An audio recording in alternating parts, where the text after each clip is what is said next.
October 18th Board of Commissioners meeting to order. First order of business is the invocation by our Sharon Griffin, our county manager. Thank you, Mr. Chairman and Commissioners. Good evening. Let us pray. Dear Heavenly Father, we thank you for this opportunity to come before you and conduct the business of Onslow County.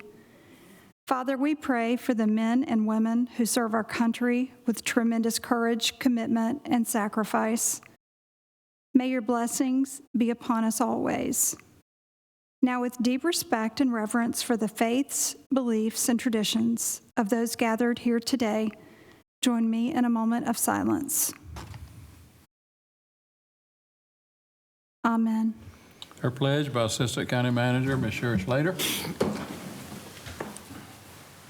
Pledge allegiance to the flag of the United States of America and to the republic for which it stands, one nation, under God, indivisible, with liberty and justice for all.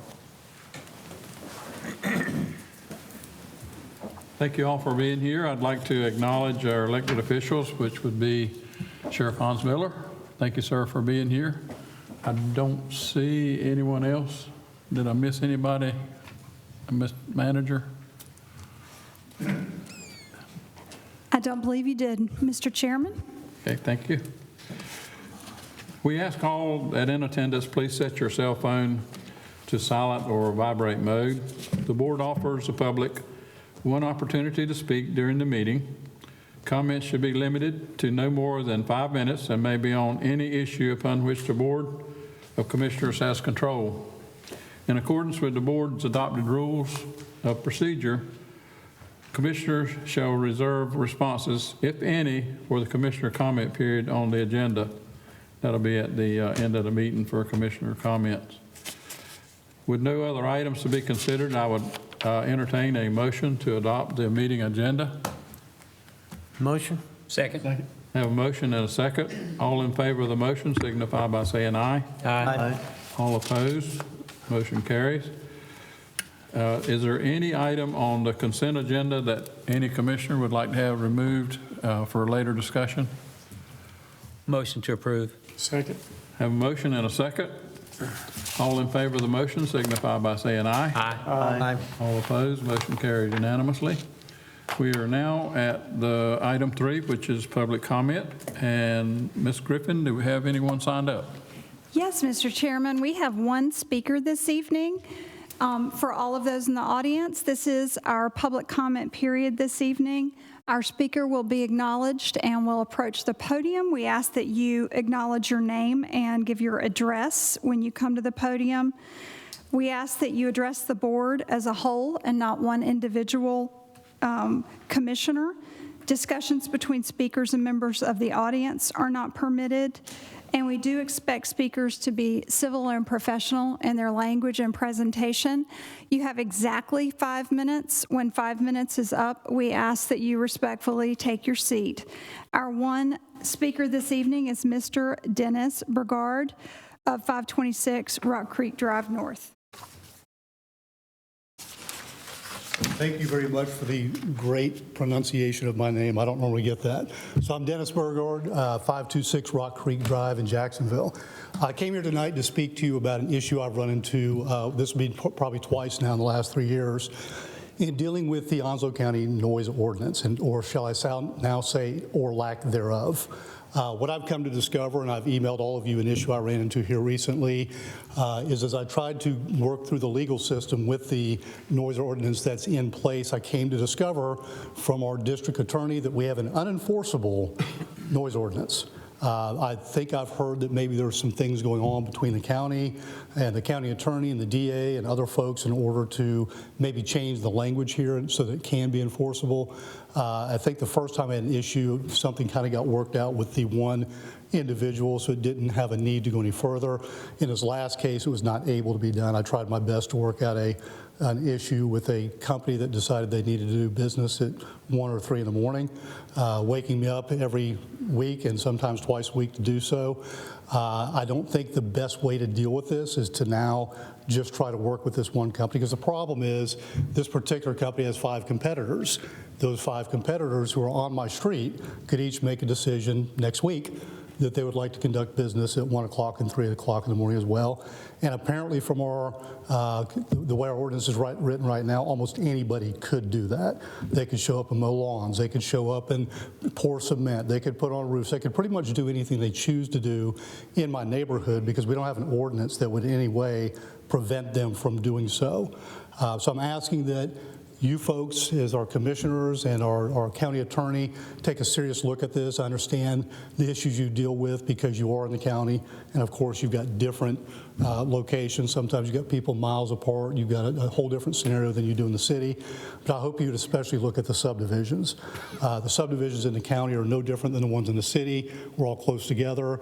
We have neighbors that are close to each other. I can hear people beside me, in front of me, behind me, and I'm sure that's the same way in almost every subdivision that's in the county. Looking for a way to be fair to all. I sat there in my house the other day and heard people mowing yards and doing all the normal stuff you'd expect people to do at 1 o'clock in the afternoon. I don't think there'd be many people who would have a problem with any of those activities taking place, but I do think there needs to be an ordinance that deals with the fact that nighttime is when the majority of people that expect their lives to be peaceable and have the ability to go to bed and go to sleep and get a rest. It does give you a health benefit when you can sleep at night, so I hope that'll be taken into consideration. I said I've given all of you the issue I had. I hope it's dealt with in a bigger context than just this one, because even if I solved this one problem, it could easily pop up again recently or in the near future. If you're working on it, thank you very much. If you're not, I would hope you would begin to. Thank you. Thank you, Mr. Burgard. That concludes our public comment session, Mr. Chairman.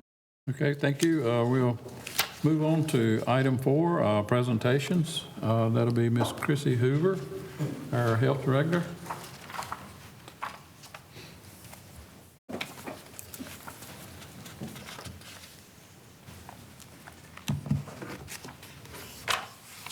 Good evening, gentlemen. This evening, I bring to you a presentation on the 2020 Incidence and Trends. This is a report that is required for the health director to give each year to the Board of Health. It will review the reportable diseases and conditions that we have had in the past year.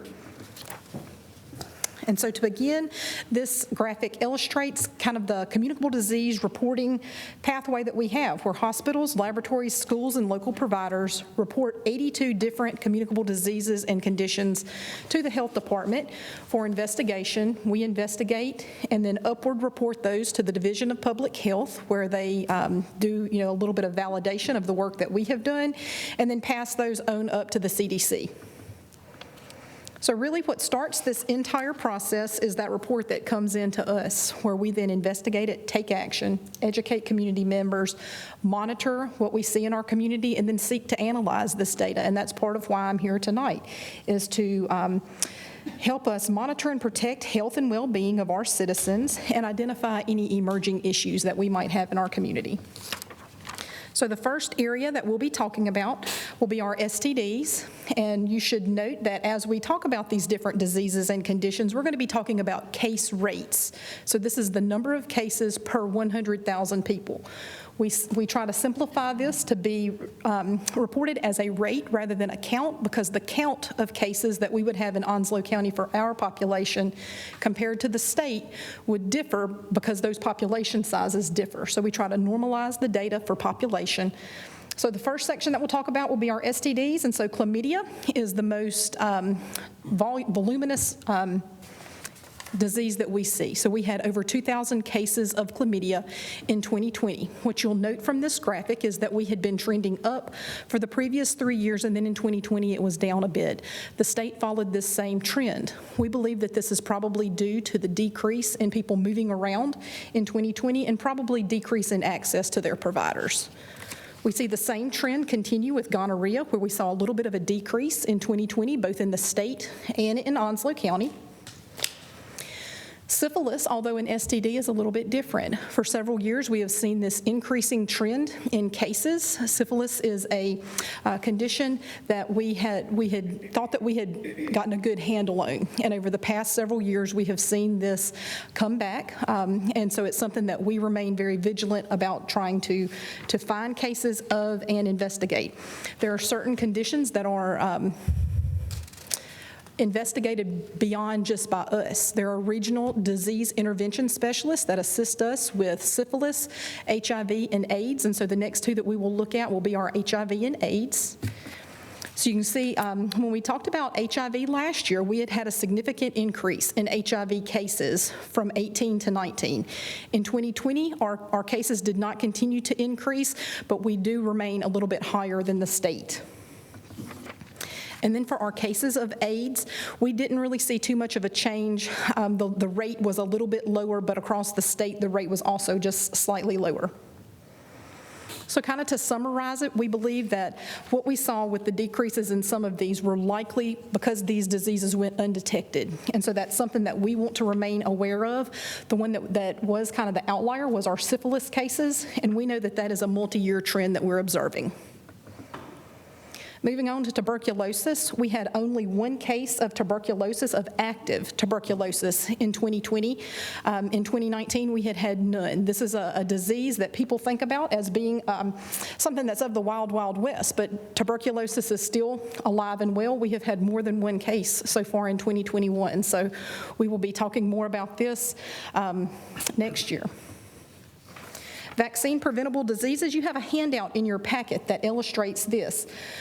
Next year, when I come speak to you, we will include coronavirus likely in this section. But for the 2020 year, some of what we saw were cases of Haemophilus influenza, hepatitis A and B, both in hepatitis B is both acute and chronic.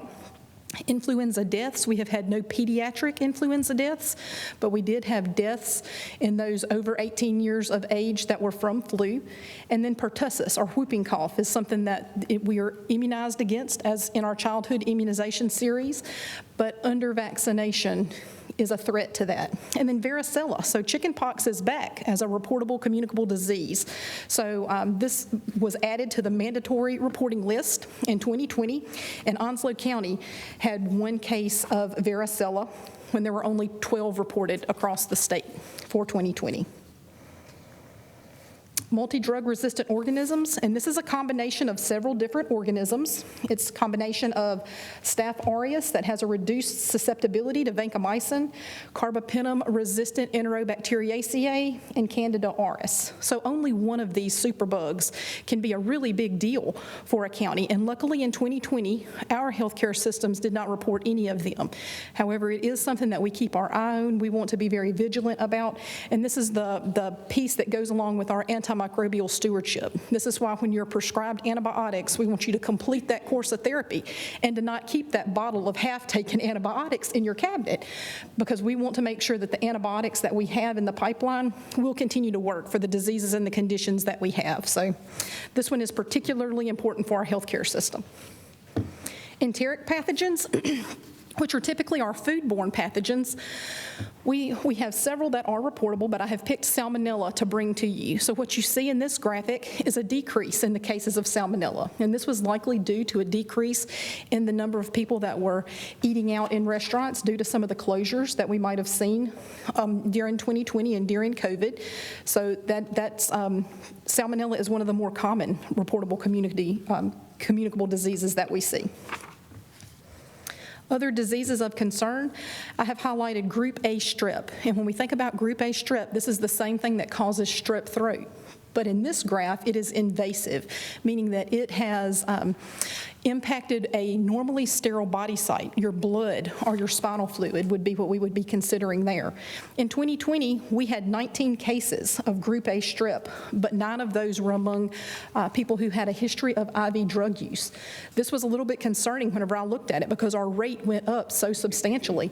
And I think that this is probably one of our functions of the pandemic. We know that we saw an increase in overdose deaths during the pandemic, and so this increase in this particular disease is one that I would attribute to, highly due to drug use. and probably a lot of the social disruption that we saw during 2020.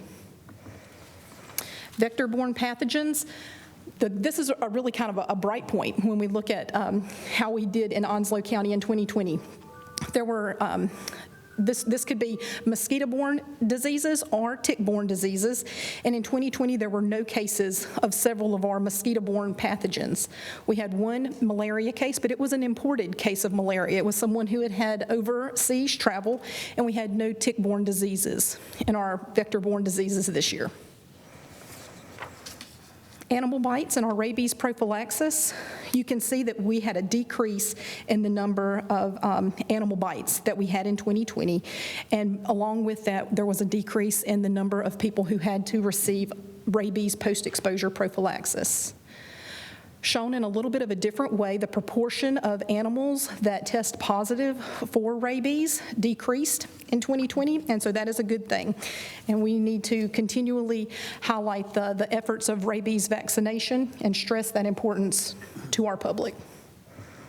The emerging issues, kind of to sum this up, would be to highlight a hepatitis A outbreak that has been going on throughout the state. There are now over 1,000 cases, and this outbreak has gone on over several years.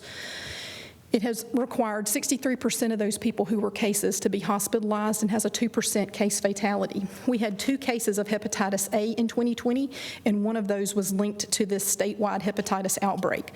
So far in 2021, we have had 3 cases linked to this statewide, or 3 cases, and 2 of them linked to the statewide outbreak. The other issue that we talked about a little bit earlier was that Group A Strep and the association there with IV drug use as well. Then we want to just highlight the vaccine-preventable diseases. We saw that we had cases of pertussis, varicella, and COVID-19. You know, if we have not touched really on COVID-19 during this, but COVID-19 took up the lion's share. I figure y'all have heard plenty of that. We had over 10,000 cases of COVID-19 in 2020 and 99 deaths. We need to make sure that we don't have vaccine reluctance for our childhood immunizations or for our novel pathogens where we have a way to prevent those diseases. And that summarizes the presentation that I had for you here this evening. If you have any questions, I'll be happy to try to answer those. Thank you. Thank you. Okay, we'll move on now to item, any of you have questions for her?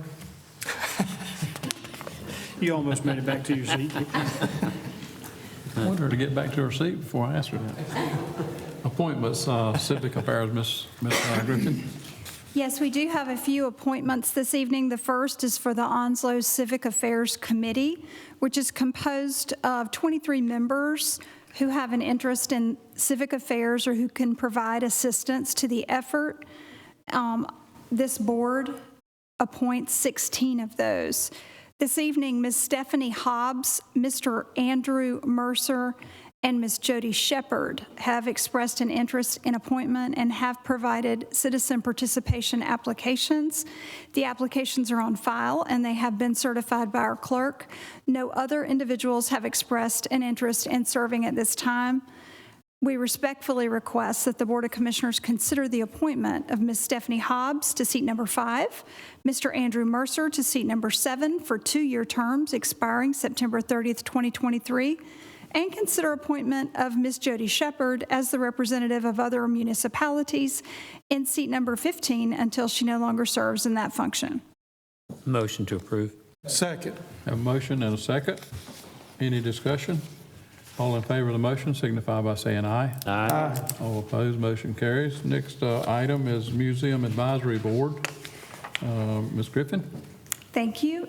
The purpose and goal of the Museum Advisory Board is to promote the usage and awareness of the citizenry and the cultural activities sponsored by the museum, and the board shall assist the director in obtaining state and federal grants for sponsoring programs or exhibits or in improving the museum. The membership of the Museum Advisory Board shall consist of 12 members who serves staggered terms and at least one representative from each township within the county. The individuals that have expressed an interest in reappointment are Ms. Diana King Barnes for Richlands and Mr. Ronald Bauer in the at-large seat, both of those terms expiring April 30th, 2022. In addition, Ms. Kelly Andrews from Swansboro, Ms. Linda Smith for the at-large, Ms. Barbara Justice Rooks, in the at-large, and those are for a term that expires April 30th, 2023. All of these applications are on file and have been certified by the clerk's office. No other individuals expressed interest at this time. We respectfully request appointment of Ms. Diana King Barnes and Mr. Ronald Bauer and their categories for a remaining 3-year term expiring April 30th, 2022, and Ms. Kelly Andrews, Ms. Linda Smith, and Ms. Barbara Justice Rooks in their respective categories for a remaining 3-year term expiring April 30th, 2023. Motion to approve. I have a motion to approve. I hear a second. Second. I have a second. Any discussion? All in favor of the motion signify by saying aye. Aye. All opposed? Motion carries unanimously. Eastern Carolina Workforce Development Board, Ms. Griffin. Thank you, Mr. Chairman and Commissioners. A 28 Board of Directors governs Eastern Carolina Workforce Development Board in partnership with the local elected officials.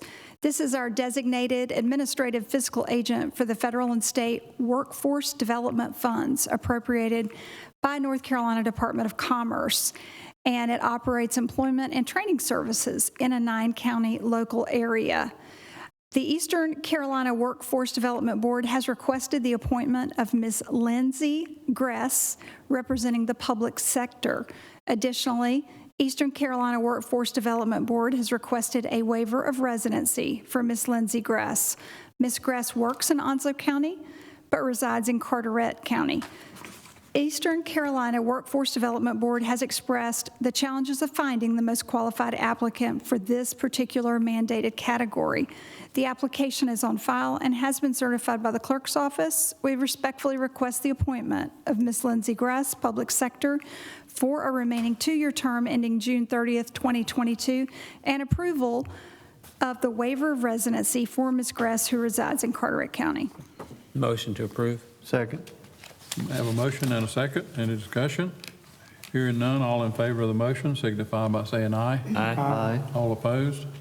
Motion carries unanimously. D, Airport Advisory Commission. Thank you, Mr. Chairman and Commissioners. Our final item of the evening is appointment to the Airport Advisory Commission. The Airport Advisory Commission is comprised of 7 members and 1 commissioner liaison, with the mission of advising the airport director and the Board of Commissioners on issues related to the operation and development of our county's Albert J. Ellis Airport. Mr. Steve Epley of the White Oak Township category has a term that expires on September 30th, 2021. Mr. Jeff Brown has expressed an interest in this categorical seat and has submitted a citizen participation application for consideration. No other individuals expressed an interest in serving at this time. The application is on file and has been certified by the clerk's office. We respectfully request consideration of Mr. Jeff Brown in the White Oak Township seat of the Airport Advisory Commission for a 3-year term expiring September 30th, 2024. Motion to approve. Second. Have a motion and a second. Any discussion? Hearing none, all in favor of the motion signify by saying aye. Aye. All opposed? Motion carries unanimously. Item 6, consent agenda. We had nothing moved from the consent agenda to the item 6. So now is item 7. Ms. Griffin. Thank you, Mr. Chairman and Commissioners, and we appreciate all the work all of you do for Onslow County. Our staff has continued to work on a variety of issues and is working hard also to continue the work we have to do with COVID-19. Just to bring you up to date, we have seen a slight decline in our rate of new cases, which is great news. The state is at 6.4% positivity. Onslow County is now at 7.7%. Still horrible, but it's much better than it was. So at least we're going in the right direction. We had 87 newly reported COVID-19 positive cases since Thursday afternoon for a total of 29,764. We have cleared 26,735 of those, which leaves us 3,029 active current cases of COVID-19 in Onslow County. Sadly, though, we did have confirmation that we've had 3 new fatalities among citizens who reside in Onslow County over the past few days since Thursday afternoon. 2 of those individuals were less than 65 years of age. 1 was older than 65 years of age, and all 3 did have some sort of underlying condition. Our fatalities for the entire pandemic are now at 255 for Onslow County residents from COVID-19. And that is all I have, unless any of you have questions. Thank you. Oh, thank you. We'll move on now to commissioner comments, and I think it might be Commissioner Knapp's time to be first. Have at it. Just a couple of things. First of all, I want to thank Mike Russell and Randall Vanover that work at the dump site here for Onslow County. We got a chance to take a tour last week, and I got to tell you something. You have to have some type of master's degree to do what these people do out there, the equipment that they operate. So I just want to thank Sharon Russell for bringing a couple of commissioners to stand on a pile of garbage, which I'm sure you enjoyed. But it was really fascinating. We got to see the shredder, the tire shredder that they use, the expense of it, the expertise. I didn't realize that Mike Russell trains every individual that comes through there to work that shredder and how to do maintenance on that shredder. The guy's a walking encyclopedia. He really is. And I was totally, to be honest with you, that's my first tour, a complete tour of the dump site, or I should say landfill. And it is amazing the technology that is put into developing a landfill, the cost, the planning, how they use the maximum amount of space for what they do. The Onslow County needs to be thankful for the crew that we have out there for doing what they're doing, because it is really remarkable. Didn't think I'd get an education on a landfill, but I did. And I was totally interested from the minute that we did the tour. So I want to thank them. Those guys are great. Those are the employees that work for Onslow County. And those are just one of many employees that work for Onslow County that know their job, that are professionals, that come in here and do it every single day, whether it be in finance or the health department or social services, no matter where it is, everybody counts and they do a fantastic job. So thank you for that. Also to Greg, I guess it's Clay Calhoun, he's a director. Yes. We took a tour of the senior services building as well, and there's no mistake about it. We've got to get out of that building.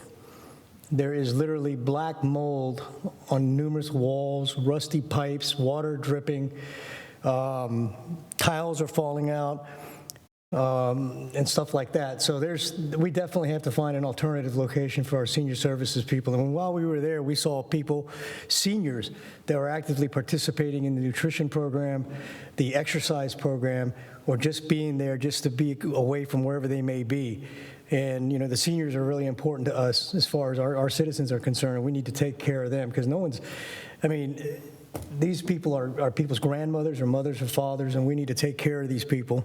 And that's dear and near to my heart because of my father.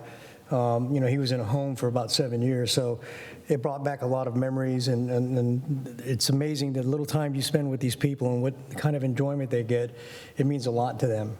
So I just want to thank them, and I want to thank Clay for what he did and what he's doing at Senior Services. And the last thing is, we got the COVID report today. Well, two things. The COVID report, our numbers seem to be going down, which is good. But anytime you have fatalities and you still have people getting infected with this stuff, it's not good. And, we're trying very, very hard, and hopefully we can find ourselves out of this mess. There's a light at the end of the tunnel. But I just urge everybody that's out there, it's your decision, but if you haven't been vaccinated, please get your vaccination if you so desire. And get vaccinated, take the step, get your second dose. At least it gives you a better fighting chance, in my personal opinion, to fight COVID. Doesn't mean you won't be infected with COVID. It means that you'll have a better chance with your own immune system and having your immune system bumped up, so to speak. But again, it's your choice, it's your freedom of choice on whether or not you want the vaccination or not, and no one's going to ridicule you for it because that's your decision. But as a commissioner and as somebody who's taken the vaccine, I highly encourage it. And the last thing I just want to talk about real quick is there's a lot of talk that goes on about transparency with the board. And we had a recent thing erupt last week, and I'm not even going to get into the details. Okay, when we get information from the board, whether it's the COVID report or any information, and we get that information verbatim or we get that information that is right on the money about certain things that were said or whatever, we put that information out for the citizens to read.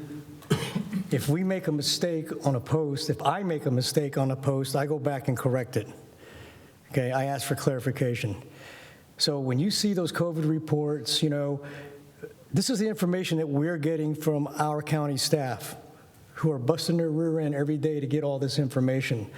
When you start asking questions about, how many were vaccinated, how many were unvaccinated, how many had one dosage unit before they got sick, how many were vaccinated, got sick, blah, blah, blah, blah, blah.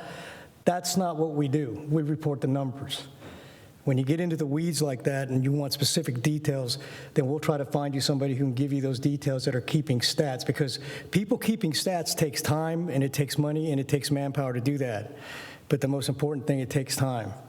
So please try to understand that we're trying to get the information out to you, whether it be about us or the base or any other entity around us. We're giving you information as we hear it. And if we're wrong, we'll correct it. And we'll put the right information out there. So I just wanted to share that with you and everybody else. And again, I commend the staff for doing a wonderful job as far as reporting the numbers and for staying on top of it diligently for the last, 18 months. So thank you for coming tonight. I hope you all have a good evening, and we'll see you at the next meeting. Thank you. Commissioner Price?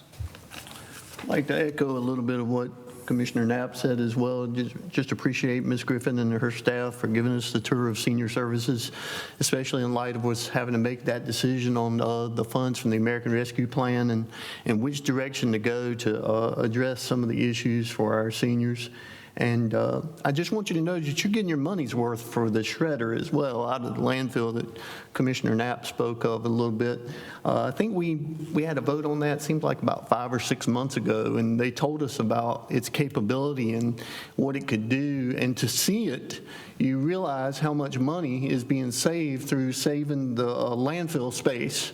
And you being able to use the rock that they chew up, the concrete, to make it, turn it into driveways, and just multiple uses that can be take place with that shredder. They have a cover with chewing up the tires, and they lay that down as a cover over the trash in order to create a separation so you don't have water problems or leachate, or that they call it. And so it's a dollar well spent on the shredder. So I was really impressed with that. Also, like, thank you for the upcoming tours we're going to have this week of, I believe, Onslow Pines Park, the Bear Creek Fire Station, and the library as well. So the more information I think we can find out and talk to people one-on-one, that's a good thing. And so I appreciate that. Other than that, thank you and have a good evening. Thank you. Commissioner Scott? Okay, I just want to thank everybody, the citizens of Onslow County, and thank the county employees for what they do on a daily basis. We are driven to serve, and we thank you for it, and good night. Thank you. Commissioner Bennett? Thank you, Mr. Chairman. I would thank Mr. Bogard for his comments. We did receive his email, and it's certainly under consideration as Onslow County gets more populated and more urban. We keep seeing more and more urban type issues and problems that have to be dealt with. So it's always a struggle to weigh the rights of the citizens with the needs for an urbanized county. So we'll keep working towards solutions. And I want to thank him for his comments. Y'all have a good night.